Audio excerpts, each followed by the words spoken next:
Well, our message back to the Russians is that we stand with Ukraine. We've stood with Ukraine throughout this time when the Russian illegal invasion. We will continue to do so, and we won't be bullied in this way. I don't know. You wait years for a government policy on buses, and then two come along in a couple of weeks. Well, they do with Andy Burnham as PM. First, he put a £2 cap on bus fares, and now the Burnham government wants to allow disabled people across England to get free bus travel, even in peak hours. At the minute, they get them outside of peak hours. This will be extended to cover peak hours. We can speak now to Labour's Work and Pensions Minister, Lilian Greenwood. Lillian, morning to you. Morning, Stig. Is this an example of a policy that perhaps could and should have happened before?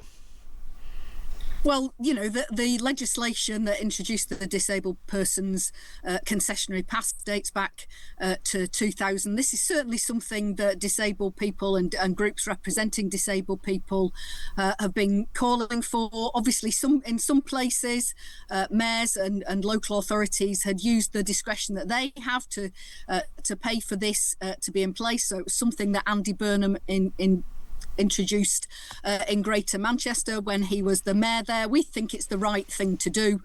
We know that many disabled people rely on the buses. Obviously, buses are a fantastic way and a really important lifeline for people to get to jobs, to get to college, to get to university or training.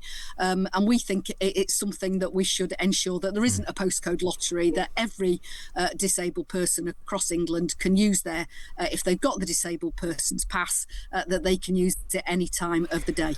Is this a good example of what the Prime Minister is good at? He's good at straightforward, cheap policies. He can do a bus policy like in Manchester because it's easy. It's 60 million quid. That's money that he can find behind the sofa. When it comes to trickier things like social care or welfare or the justice system or military spending, he's as stuck as his predecessors have been. But give him a bus policy and he's as happy as Larry.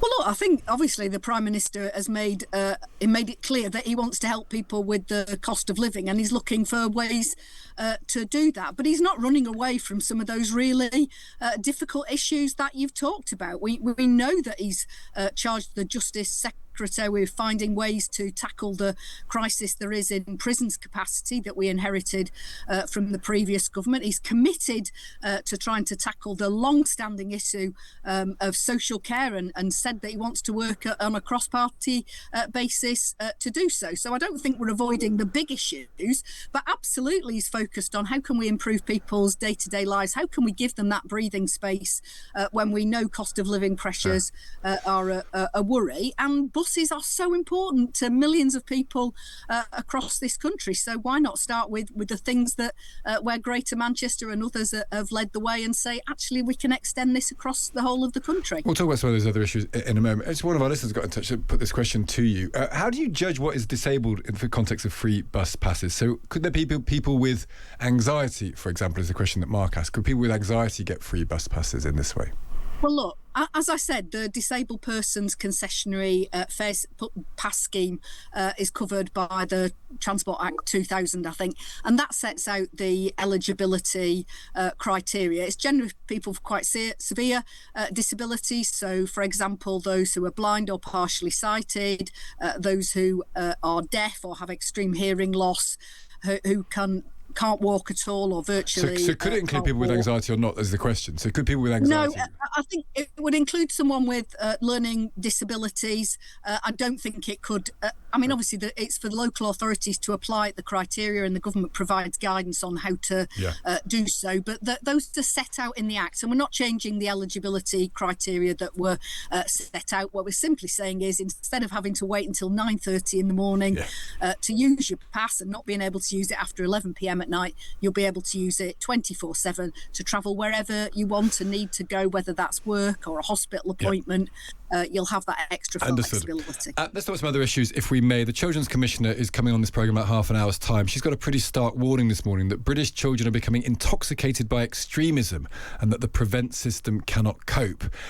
Is the new government committed to the predecessor's plans to ban social media for under 16s and introduce curfews for older children? They were policies that came out in the tail end of the Starmer administration. Can you just clear up whether the Burnham administration is as committed to them? Yeah, we are committed to banning access to social media for the under-16s. And I guess today's report by the Children's Commissioner, of course, we thank her for doing this really important work, just emphasises why this is so important. I'm sure we'll want to look further at the detail. Obviously, the government's already responding to the conclusions of the Southport inquiry and the recommendations around that. And I'm sure my colleagues will want to look carefully at what the Children's It's an interesting problem. I think this is not a blame point. It's just an interesting point, isn't it, to me, that can you imagine a world in which children are radicalised by just violence and meanness and rage and anger, but because that violence and meanness and rage and anger isn't Islamist or Nazi in its direction, are they actually subject to sort of counter-terrorism proposals, or do they need some other counter thing that's not terrorism? Well, look, I mean, I'm not the expert in this field, but certainly we want to look at the way in which access to those sorts of images and ideologies affects young people, and we want to protect them from that. And that's precisely why the government continues to support banning social media for under 16s. But of course, we need to look at it in a wider context. This isn't just about about those people who perhaps are identified for Prevent. It's about the wider work that we do in schools. Do you think big tech is a threat? Did you get a sense that big tech is a threat to our collective well-being? Would you go that far?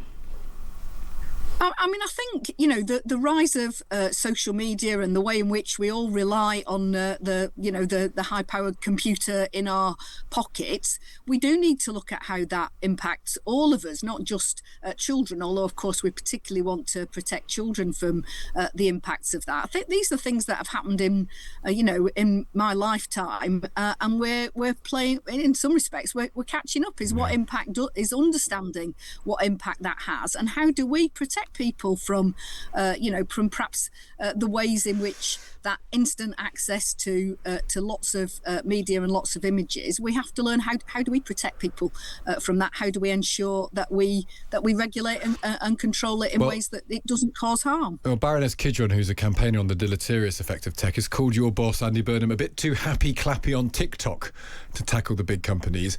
The argument is that government, personified by Andy Burnham, rather relies on social media. He's very good on TikTok. He cares. He pops up on X with a video. It's very hard to say he's against the worst aspects of it, because you guys need big tech more than you'd want to stop them. Well, look, obviously, when the Prime Minister is communicating, or any of us are communicating, we're using the channels that people increasingly go to for their news and information. And perhaps it isn't the traditional media, whether that's the newspapers or the TV channels that I grew up with when I was a kid. So of course it's right that we use the range of media that's available. That doesn't mean that we're not concerned about how new forms of media and social media affect our young people, and that's why we are specifically looking at those issues and that access to them. It isn't a carte blanche just because we're using those platforms ourselves. The Times is reporting today that ministers are considering plans to block the early release of PC Andrew Harper's killers by barring all those who committed unlawful acts of manslaughter from being let out of jail early. I know you won't know the detail about it. I'm just asking, as a member of the government, do you feel confident at this stage of the game that killers of PC Harper are not going to be let out early? Well, look, I don't want to comment on the speculation around the specifics that the Justice Secretary is going to come up with. But do you feel confident? Yeah, I do, yeah. The Prime Minister has asked the Justice Secretary to come up with plans to tackle the crisis that we inherited in prison capacity. We completely understand that we don't want dangerous people being released early. We've already taken action to ensure that those who were convicted of murder or rape or child sex offences aren't able to be So this will be released. fixed, do you think? And I absolutely think it will be fixed. I think that's what the public want. It's what all of us want. Obviously, we're very mindful of the impact on PC Harper's family and indeed on the wider police police officers and emergency workers. It's right that the Justice Secretary is looking at this, and I'm confident that he will come up with a plan to deal with it. Just finally, the Russian embassy sent a message to the UK government today warning about supplying drones to Ukraine. It's quite a bellicose, leery message, actually, from the Russian embassy. It says it will carry consequences if the UK continue to arm Ukraine in terms of drones that are then used in Russia. You're today's representative from the UK's government. Do you have a message back to the Russians? Well, our message back to the Russians is that we stand with Ukraine. We've stood with Ukraine throughout this time when the Russian illegal invasion. We will continue to do so, and we won't be bullied in this way. Lilian Greenwood, good to speak to you. Thank you for joining us. Thank you. She is Labour's Work and Pensions Minister there.